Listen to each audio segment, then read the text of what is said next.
Bom dia. Hoje nós vamos falar sobre as revoluções burguesas, tá? Essa imagem que vocês têm aí é a primeira coisa que nós vamos conversar. Essa tela é uma tela do Delacroix, que ela é de 1830.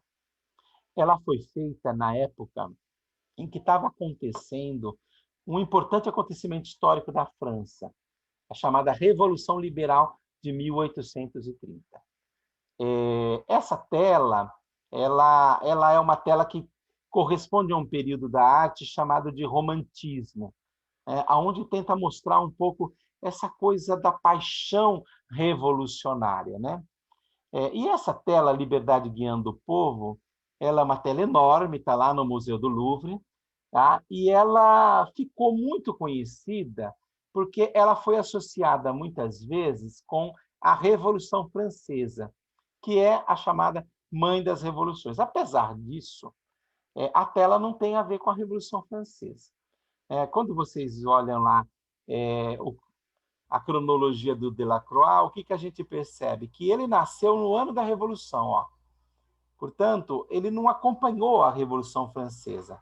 Ele acompanhou a Revolução Liberal de 1830. Aliás, foi neste ano que ele pintou a tela. Então, essa tela ela é um retrato daquele momento revolucionário que a França estava passando. Mas aquele momento revolucionário, ele era já um momento posterior. As revoluções de que eu quero tratar nessa aula de hoje são as revoluções burguesas. Tá? Mas antes da gente falar de revoluções burguesas, propriamente dita, vamos entender o que é revolução. Quando a gente fala em revolução, gente, nós não estamos falando apenas numa simples revolta contra um determinado sistema. Porque a gente pode se revoltar contra algo e não transformar nada. A revolução, não. Nós estamos falando de uma transformação radical, uma transformação na estrutura de uma sociedade, de uma ciência, de uma economia, de um modo de pensar, da tecnologia. Portanto, nós estamos falando de uma transformação radical da vida humana. Esse conceito é fundamental para a gente entender várias situações históricas que, depois dessa revolução, aquele país, principalmente, né, ele mudou completamente a sua feição. Mas mais do que isso, tá? Essas revoluções, elas mudaram a própria ideia de sociedade que se tinha. Para vocês terem uma ideia, uma dessas revoluções, a Revolução Francesa, ela é tão importante que a história passa a ser dividida entre antes da Revolução Francesa e depois da Revolução Francesa. Então, nós, por exemplo, estamos no período chamado como História Contemporânea. O que marca o começo da história contemporânea? Justamente a Revolução Francesa de 1789. Tal a importância que tem essas revoluções. Esse conceito é fundamental para a gente entender várias revoluções, não só essas da burguesia. A Revolução Inglesa, que acontece nesse contexto aí das revoluções burguesas, a Revolução Industrial, que não foi uma revolução sangrenta como as outras, mas que também teve uma mudança fundamental na organização da sociedade. A Revolução Cubana, que eu inclusive estou registrando ali com aquela imagem da bandeira de Cuba, né, e que também tem o revolucionário Che Guevara. Che Guevara foi um grande líder revolucionário que virou um símbolo da ideia da juventude rebelde, da juventude revolucionária. A própria Revolução de 1930 que aconteceu no Brasil, quando Vargas ocupa o poder e a burguesia assume o poder contra os interesses dos cafeicultores. A Revolução Russa de 1917, quando os trabalhadores, ou chamado proletariado, toma o poder na Rússia. E a Revolução Chinesa, né, para dar alguns exemplos, que está retratada aí nessa estátua que vocês estão vendo. É um monumento lá na China da Revolução Chinesa. Então, quando a gente fala de revolução, nós estamos falando de uma grande transformação da sociedade, de uma grande transformação da natureza de alguma coisa que era de um jeito e passa a ser totalmente outra a partir de então. Agora, quais são essas revoluções burguesas de que nós estamos falando? Basicamente, nós estamos falando de 4 revoluções quando a gente fala em revoluções burguesas. A Revolução Inglesa, que é a primeira e mais antiga delas, que vai acontecer no século XVII ainda. A Revolução Industrial, que tem como berço justamente a Inglaterra, e tem a ver com a Revolução Inglesa. E a Revolução Inglesa criou as condições políticas para que houvesse uma revolução nas bases materiais da sociedade, e aí vem a primeira Revolução Industrial. A Revolução Francesa, a chamada Mãe das Revoluções, que é de 1789, e a Revolução Americana, que, na verdade, é o processo de independência dos Estados Unidos da América. Antes dessa Revolução, existiam 13 colônias inglesas que na América. Com essa Revolução, o que aconteceu na prática? Essas colônias inglesas se uniram. Então, as colônias unidas viraram os Estados Unidos da América, fizeram uma guerra contra a metrópole, que era a Inglaterra, então, se libertou da Inglaterra e se tornou os Estados Unidos da América. Esse processo de independência ficou conhecido também como Revolução Americana. Faz parte, então, desse grande ciclo chamado de revoluções burguesas.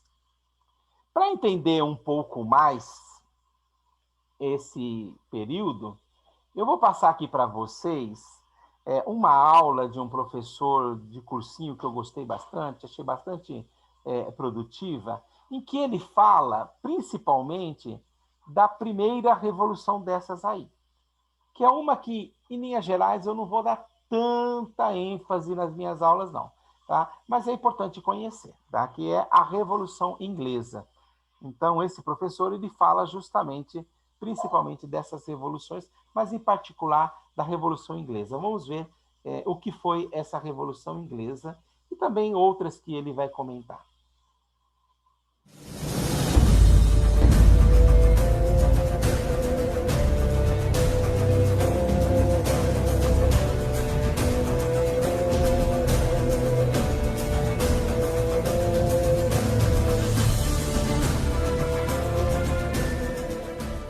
Olá pessoal, sou eu, professor de História, Rafael Virgínio, do canal Humanas na Tela. Bem, estamos aqui hoje para dar uma aula, dar umas dicas sobre revoluções burguesas. O conjunto das revoluções que modificaram a estrutura do mundo. Começando pela Revolução Inglesa, passando pela independência dos Estados Unidos e culminando com a Revolução Francesa, que foi, do ponto de vista ideológico e do ponto de vista político, social e econômico, a maior de todas elas. Bem, o que eu quero que você preste atenção antes de iniciar a aula efetivamente sobre as revoluções? É você se ligar no combustível dessas revoluções, no motor que foi a ideia iluminista.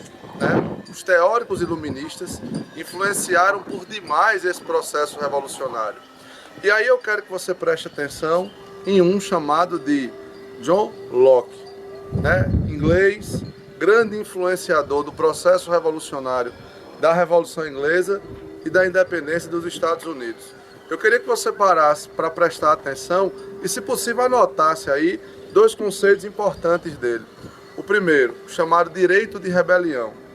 O segundo, o poder emana da vontade popular. Veja bem, o poder nasce da vontade do povo.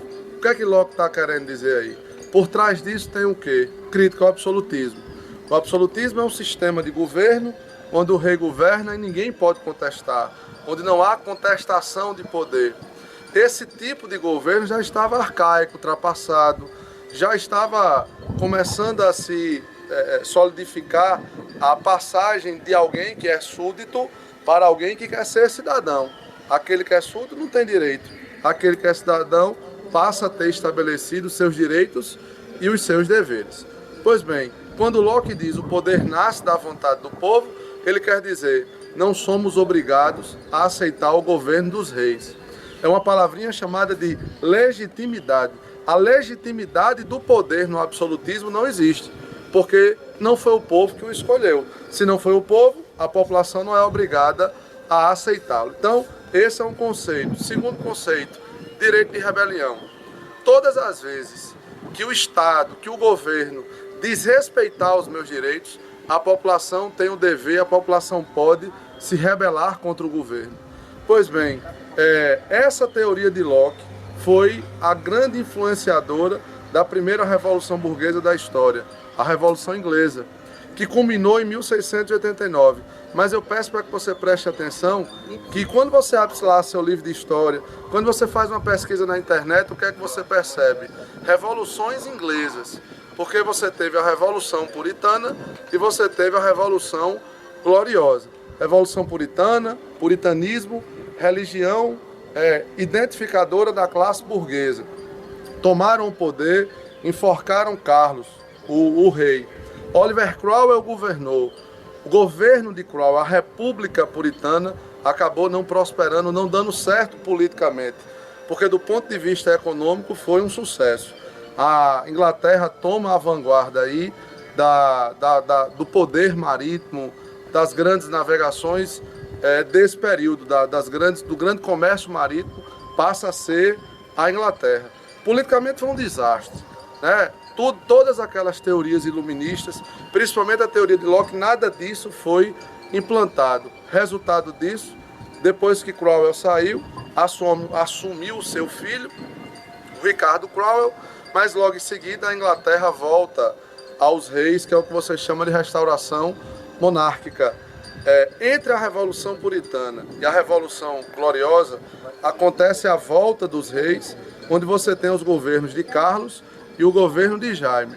Depois do governo de Jaime, você percebe a chamada Revolução Gloriosa, que é onde eu queria chegar, né? A burguesia inglesa, a alta burguesia inglesa, elaborou um documento chamado de Bill of Rights, Declaração dos Direitos. A base filosófica dessa declaração foi o iluminismo, as ideias iluministas. A criação da monarquia parlamentarista. Esta frase não esquece, o rei reina, mas não governa. O rei não vai mandar em nada. Nasceu na Inglaterra em 1689 a chamada monarquia parlamentarista. Olha só, o rei não vai mais poder mandar nas finanças, na parte tributária. O rei não tem mais o poder sobre o exército. O rei não tem mais o poder sobre nenhum setor jurídico. Então veja, ele não manda nas estruturas de poder do Estado.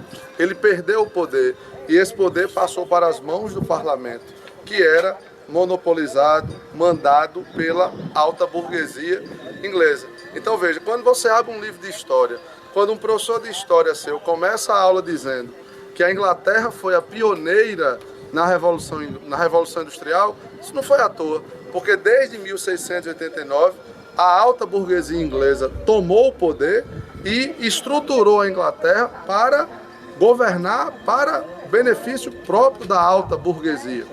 Bem, esse processo de tomada de poder da burguesia, da alta burguesia, também vai acontecer lá nos Estados Unidos. O dia 4 de julho de 1776 marcou o fim dessa separação burocrática, né? Porque você ainda vai se deparar com a guerra. Mas se você pega, por exemplo, a Constituição norte-americana, o que é que você observa? O voto censitário, que é uma forma que a burguesia americana arranjou de excluir os negros, que é uma forma que a burguesia americana arranjou de excluir os brancos pobres, as mulheres, os índios. Então os Estados Unidos começam a democracia, mas só quem vai votar são os ricos, é quem tem dinheiro.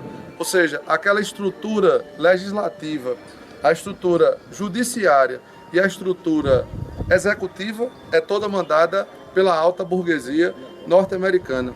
Eu queria que você se atentasse para um outro fator que também na Constituição deu continuidade, apareceu a escravidão. A escravidão não acabou. Os estados do sul dos Estados Unidos não queriam que a escravidão tivesse o seu fim e a escravidão se manteve. Prova disso é que a escravidão nos Estados Unidos só vai acabar, de fato, quando ocorre a chamada Guerra Civil Norte-Americana, quando os estados do Norte declaram guerra aos estados do Sul, e aí sim você tem o fim da escravidão, mas o nascimento efetivo, a institucionalização daquilo que nós chamamos de apartheid. você tem o apartheid estabelecido nos estados do sul dos Estados Unidos. Histórias como, por exemplo, de negros que foram massacrados, assassinados, crucificados, enforcados. Agora, no começo de junho, ali pelo dia 18, 16 de junho, na primeira quinzena de junho, você teve ali um atentado a uma igreja, né? Ou seja, o ranço racista ainda é muito presente nos Estados Unidos. E fruto disso é o quê?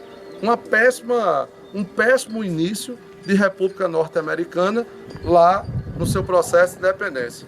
Essa é a minha dica de hoje. Até a próxima. Um abraço. Tchau.